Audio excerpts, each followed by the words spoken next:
This week's pubcast question comes from Martina. Let's go. Hi, John. This is Martina from Cambridge in the UK. Why do campaigns stop working after 2 or 3 weeks? If the ads are good enough to generate sales in the first 2 or 3 weeks and there is no ad fatigue, why does the campaign stop working at some point? Great question, Martina. So Martina is a member of my Power Hitters Club Elite community, and she's a regular in our weekly strategy sessions.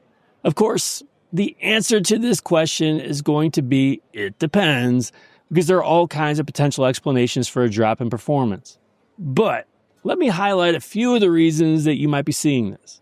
Let me start by saying that I don't believe it's normal to see great results for the first 2 or 3 weeks and then bad results after that point.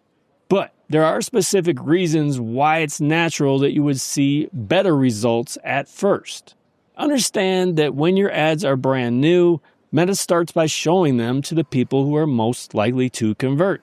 I call these people the low-hanging fruit. Meta starts with them because it's expected that there's a good chance they'll perform the action that you want.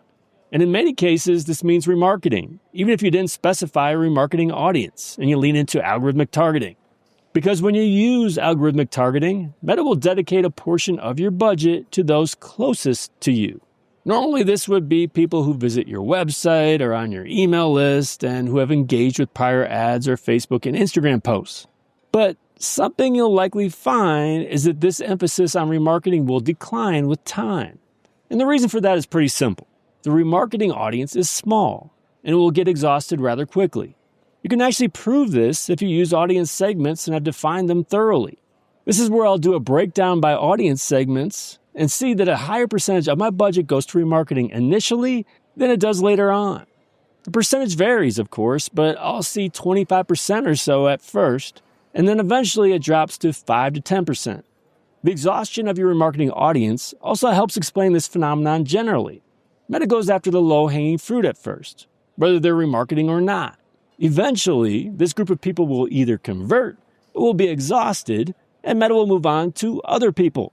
And that next group will be less likely to convert. They might take more work from you. Now, that drop-off will depend on a lot of factors, starting with the size of your remarketing audience. Like how many people out there know about you, have visited your website, have engaged with you at some point. But it could also be due to things like a smaller overall pool of ideal customers if you have more of a niche product. It could also be related to a small overall pool, like when targeting small countries. It's also why you'd want to use multiple ads with diverse assets, so Meta continues to have options. Even if there's no specific problem with creative fatigue, it's helpful for Meta to have some options of format and messaging. I'll finish by reiterating that it's not normal to go from great performance to bad performance. Even when you lose that initial low-hanging fruit, your ads should eventually balance out and perform. And if they don't, I continue introducing new ads, preferably with the creative testing tool. Thanks for your question, Martina. You want your question to be answered on a future episode? Send it my way. Go to johnloomer.com/question and record your question today. You may just be featured on a future pubcast. Otherwise, thanks for joining me again today. Until next time, do awesome things. I'm out.